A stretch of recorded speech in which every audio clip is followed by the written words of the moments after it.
Welcome to the Less Doing podcast, where you will learn how to start living more by doing less. Let me help you optimize, automate, and outsource your entire life so you can focus on doing the things you love.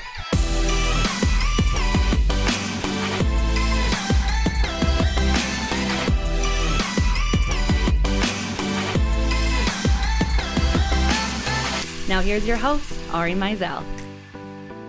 Welcome back to the Less Doing podcast. I'm your host, Ari Mizell, and today's guest is, I'm trying to think of the right way to frame this because everything that we do here is less doing, but I have the pleasure of having the author of Do Nothing on the podcast. So Rob Dube, welcome. Thanks for having me, Ari. I really appreciate it. Yeah, absolutely. It's funny. I feel like I'm a brown belt and I've got the black belt here talking to me because the do nothing guy. So let's talk about what don't you do, Rob? What don't I do? That's actually, I've never been asked that question. It's it's very thought provoking actually.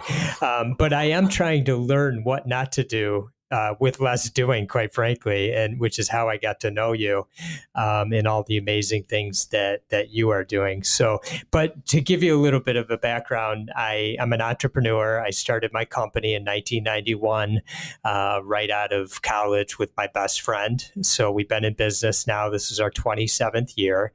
Along the way, I had a whole lot of anxiety, a lot of stress, some health issues that I was dealing with when I was younger, some family issues, and that didn't translate great starting a business with my best friend. I got married at a young age. My wife and I had our first child when I was young, and so when we put that all together, it was just adding on to my anxiety, and tried some different things along the way. Went to therapy, which was very helpful, but ultimately learned about meditation about 13 years ago, just coming off the heels of selling my business. And I kind of hit a breaking point, and I sat in a chair when I was on vacation and started breathing in and breathing out and testing this thing out, and found it to be very useful.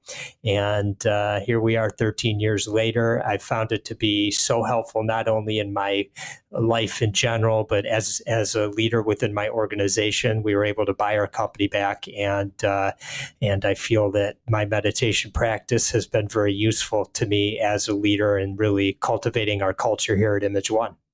And what is Image One? Image One is a document lifecycle management company. And so what we do is we manage all the multifunction printers, copiers within medium to enterprise size organizations. And we also provide software solutions that help these companies learn how to print smarter and learn how to print less. Obviously, there's a huge cost savings when they're printing less. And so that's a big thing that we bring to the table for these organizations. Now, how does this translate into your leadership with your team? And what does that look like sort of on a day-to-day basis now? Sure. It's cultivating presence and awareness first and foremost. So oftentimes, and I'll speak for the many entrepreneurs and business leaders that I've had interactions with over the last 27 years, and there's a pretty consistent theme that I see, which is a lot of extremely busy people, especially ramped up over the last 10, 15 years with technology. Email is overwhelming. Our calendars are jam-packed, from morning to night. And so what ends up happening is when we are with our team members, oftentimes our minds are in different places, and oftentimes our minds are racing. And our ability to sort of slow down and be truly present with our team members is the difference maker. Obviously, when we're there meeting with them, there may be challenges that they're dealing with, and they need our feedback on. And I think many leadership people are in a mode where they want to solve things for their team very quickly, just to use that as an example.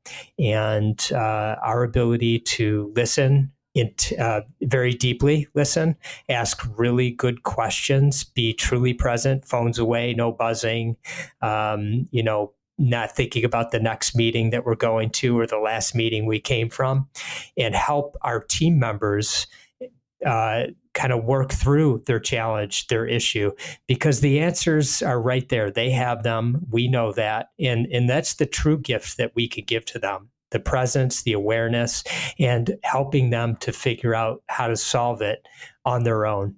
Ultimately, down the line, that leads to a better situation for them. It leads to a better company, greater skill set within your company, better people. And so there's positives all around. It just takes practice. So it just takes practice, right? But now, obviously, in most companies, at least, we want to see growth and people being hard charging to some extent, right? And like being aggressive is not the right word. Being driven, right? So how do you sort of balance that for people? Is there that issue, like somebody feels like their coworkers meditating too much and they're not, That's a great question. I love that. Actually, we have a saying, which is, in order to speed up, you have to slow down. Yeah. Okay. Well, so what does that mean? Well, it means when you're becoming overwhelmed with the thousands of things coming at you. At our organization, it's perfectly okay to slow down and go find a spot and sort of just sit and breathe in and breathe out. It doesn't need to be a whole day session.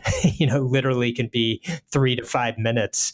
Oftentimes that's enough just to get clarity of mind, kind of slow down the thought pattern and return back to, the day-to-day of whatever it is that you're doing. Does that show up in the environment that you create, like the physical environment that you create? Like, so some companies who have like nap rooms or nap chairs or things like that. I mean, do you create space for people to do that? Well, we have a multitude of conference rooms that are functional in many ways. There's comfortable chairs and there's I guess more, you wouldn't consider a place you'd have a nap per se, but they're just your typical office chairs. But, the way we look at it is it doesn't need to be the perfect spot, the perfect place with the perfect noise reduction or whatnot, because life just happens around us. And the greatest thing that we can do is find the ability to find that calm, to find that presence, to find, a place to slow down no matter where we are. Oftentimes in my travels and my education on meditation throughout the past 13 years, I hear the experts talk about being able to practice on the subway in New York City or on the plane, going from point A to point B. So, we don't need to have this perfect meditative room that people can go to. They could do it at their desk, quite frankly, if that's what is needed. So what's the challenge in your business right now, sort of in general, forgetting this aspect of it for a moment, as an aware and balanced, hopefully, and cognizant organization, like what is the challenge that you face now in your growth? Well, right now the job market, hiring is very difficult right now. We've got 65 team members and we have 5 openings. There's stress on the system, so to speak, stress on the people, because we need people in the company who are up to speed as quickly as possible. And it's taking an awful long time to find the type of people that work for that would fit within our organization. So, how do we deal with the day-to-day stresses and all the things that we're being asked to get done without a full staff? And that takes a calmness, that takes a presence, that actually takes some slowing down. It takes a lot of collaboration, a lot of communication to come together and know that at the end of the day, we take very seriously what we do, but we aren't solving the world's problems, and we're very aware of that. So we need to show up, but adding stress within ourselves isn't going to help it. So what are some of the things that we can do to take that stress reduce it or take it away, altogether, but still show up. And one way really is to just slow down for a minute or two or five throughout the day and just breathe in and breathe out and kind of find a place of calm and then return back. It's rejuvenating, actually. How do you present this when you're hiring people so that they sort of get indoctrinated into the culture properly? It's another good question. Well, first, let me just state that, everybody in our company isn't walking around or sitting around meditating, I should say. For some people, they have other ways that they go about stress reduction. Or the bottom line here at Image One is what works for you. We just try to give you education and tools that might be helpful. Other people might want to go for a walk. They might just want to go leave the office for 20 minutes and just kind of unwind. And, there's a multitude of things that people could do to kind of find a place of calm and be able to come back re-energized. As far as people coming into the company, we really look for them to uncover whatever they want to uncover about our company. We have our core values, which are clearly stated, and we discuss during our process with candidates. We're humbled that they're in front of us, and so we have a huge curiosity about them. And then, as I mentioned earlier, we want to be a lifter upper, not a dragger downer in their lives. So that's really what we're talking about: is how can we cultivate a life balance for them that works. And that doesn't mean that they have to take out a meditation practice whatsoever. When does that sort of reach a limit, though, right? Where somebody who's in the organization and you realize that they aren't a good fit at that point, and it's not a matter of just sort of taking more time or reflecting on it in a different way. How do you handle offboarding? Yeah, well, our goal in being a lifter upper is that sometimes we realize it's either one side, meaning the team member, or it's the company, or it's both, who kind of have a sense that something isn't really working right. And so, of course, our goal being a lifter upper is how can we make it right? Let's put some sort of plan in place. Let's look again at your life goals, and is there alignment here? Let's look at your personal core values. Let's look at some of the stress points that you're dealing with here, whether it be with people, whether it be the work environment, or maybe something that might be going on at home, or whatever it might be.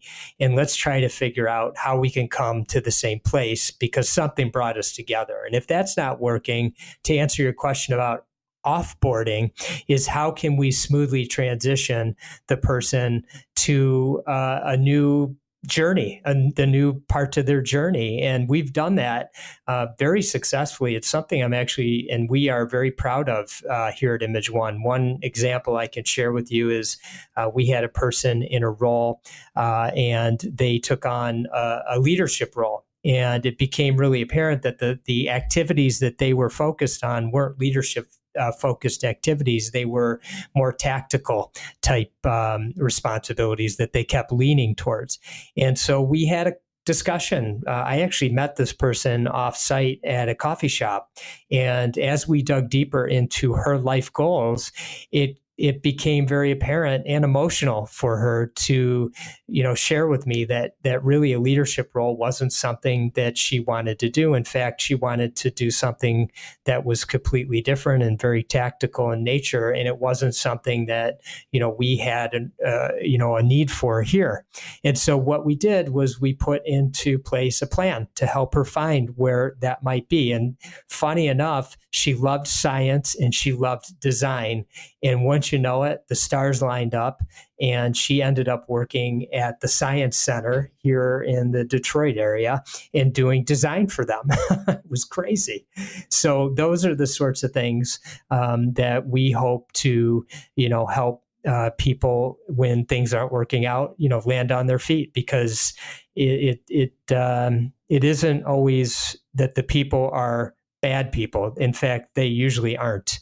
It's just there isn't something that's connecting. And I think through having the open and honest discussion, being vulnerable and transparent with each other about what's not working, you start to come to the right place together. Yeah, I mean, one of the things that I like to say is that the way that we treat the people that we send off, it says a lot to the people that we keep with us. That's so true. Yeah, you're right on point with that. And it's a human experience, and it should be. Yes, absolutely, of course. So, all right. So you said sort of switching gears back again for a second. So you said that recruiting and sort of finding talented people is challenging. But so what kinds of jobs are you trying to fill right now that you're finding it hard to find? I think that's very enlightening for people to hear that kind of information. Yeah, we have some customer care positions that are open. We have some technical positions are open, and we have some sales positions that are open. So those are the areas that we're challenged with right now. And certainly trying to find people that align with our core values, but also are high performing people by nature, learners, and people that can help rise us up, bring us to new levels, is really what we're focused on. And you're just not getting like applicants, or you're finding people who are just not qualified? Well, we are receiving applicants. Unfortunately, the fits aren't there, and so what that tells us and what we're hearing is that the really solid people are very much ingrained within the companies and jobs that they have. So we're doing our best effort to sign. Really, quite frankly, trying to get them, try to get their eyeballs on us, and maybe come out and see what we're all about. Because who knows? Maybe sometimes what they believe to be a good situation may not be ultimately as good as it could be. And so we are excited to maybe give people a look at what we're doing and see if it resonates with them. And then what about for you? What's sort of the next growth for you? Sure. I mean, always growing, learning about what you're up to, and trying to be, more efficient with everything that I'm working on. Do Nothing, the book, getting out into the world has been a very humbling experience, and it's opened up a whole bunch of different doors and conversations for speaking, and so that's been a very exciting thing for me to be able to share this life tool that I'm so passionate about. I'm hosting a retreat in 2 weeks, April 23rd to the 26th. It's a silent retreat for leaders. We've got one spot left, and it's going to be 4 days of no talking, which is pretty daunting for many. This is where I start to see the eyes glaze over for so many.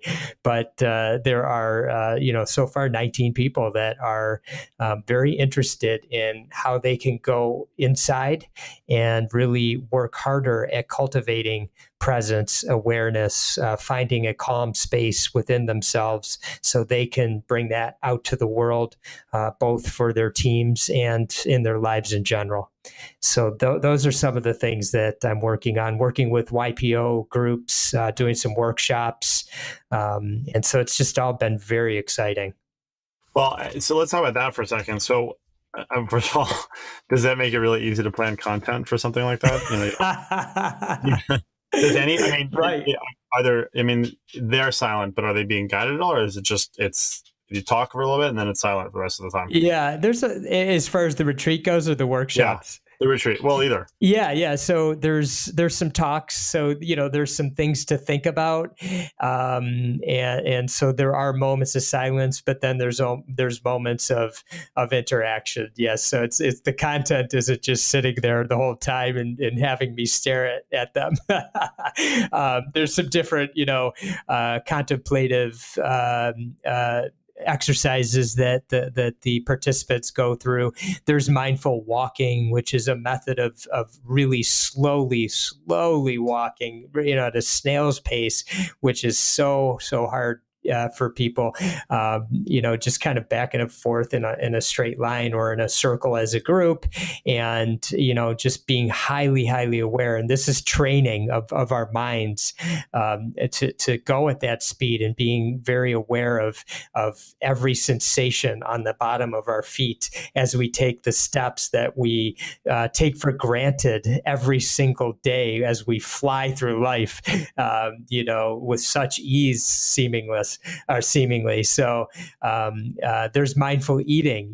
We sit down and we eat on the go so often, and or maybe just don't take the time to think about where the food is coming from and all the people that had a say or some sort of touch in the food getting to you on this beautiful presented plate of delicious tasting food. Sometimes we don't pause for a moment to kind of think about that. So these workshops and the retreat, this is just a time for us to sort of hone in on that a little as we enter back into our regular day-to-day lives, and being able to sort of think about that a little when we're out to dinner with our families, let's say, as we talk about mindful eating, to just maybe take literally a millisecond pause to say, wow, this food that I'm about to eat came from many places and many people had something to do with it. Yeah, I mean, and I don't mean to like nitpick on this, but so sure. Can you take notes? Can you write things down during the retreats? Or on the retreat, the rules of thumb, and that's a great question, by the way. I would come up with all sorts of ideas and then be like really frustrated that I couldn't keep them. Totally. Well, and I've got some I want to share with you about that in a second, but the rules of thumb are no talking, no writing, no reading, and actually no eye contact. So those are rules of thumb, but you can do whatever really you want to do. But I know you're a big fan of Dan Sullivan, as am I. And I went through his 3-year program a number of years ago, and I learned the power of free days. And those are where you let your ideas flow and you do your best to restrict yourself from writing down all the amazing ideas that all of a sudden are coming to the forefront. And what ends up happening is when you get back into your focus days, then you can get the ideas that really matter at the forefront, because those are the ones that stick. So at least that's the way I learned it, and you might be a little bit closer to it because you've maybe gone through the program more. I think you're part of it right now. So, but that's how I remember it from years ago. Am I missing anything? Did I hit on it? Yeah, right. Yeah, no, absolutely. So you can imagine when you're on the retreat, boy, yeah, your mind is going to start flowing with some of the best ideas you ever had, or at least they'll seem like they're the best ideas you ever had in the moment. And the real practice that you're going to do is actually bring yourself back to your breath, to recognize that you're thinking, and come back to your breath and focus on the present moment, not so much about the amazing ideas that will take you and catapult you into the future. And when you're done with the retreat and you're driving back to whatever your next destination is, you're going to have sort of this mixture, I hear about and I've experienced sort of this mixture of calm and also kind of those top 2-3 ideas that kind of are sticking. And then you might find yourself, if you're driving, pulling over to the side and writing them down in your journal, or maybe that evening as you sit at dinner or prepare yourself for the evening or whatever it might be. Yeah. Well, so the last question I always like to ask on these interviews is, what are your top 3 pieces of advice for people to be more effective? Mm-hmm. Well, starting and or ending your day with a personal practice that helps you to show up and be the best person that you can be for yourself first, and for your team, if you're a leader within an organization, or you're even part of a team that's within an organization, and just the people around you in general. So whatever that practice is, for me, it's meditating in the morning and in the evening, and there are many different ways that people go about that. So that's the first thing. The next thing that I find to be very effective, and I always recommend to people, is clearly set out your intentions for the day, how you want today to be great. Spend some time on gratitude, and spend some time on what tasks that you need to complete today to help move yourself and your organization towards your visions for the future. And so those are the things that I usually focus on when I'm sharing, these sorts of things with our team or people in the world that are curious about it. Well, that's absolutely wonderful. Well, thank you so much, Rob. So thank you, Ari. Thank you for having me on. Of course. Well, tell people where they can find out more about you, the retreats, the book, everything. Yep. The best place to find me is donothingbook.com. And everything you need there to contact me, be it social or right from the contact page, you can send a note right from there. And I will 100% answer every single request, whether it's through social or through the contact page. I love to interact and I love to answer your questions and help in any way that I can with any of the stuff that I'm doing with Do Nothing or within our culture here at Image One. So please feel free to reach out to me at any time.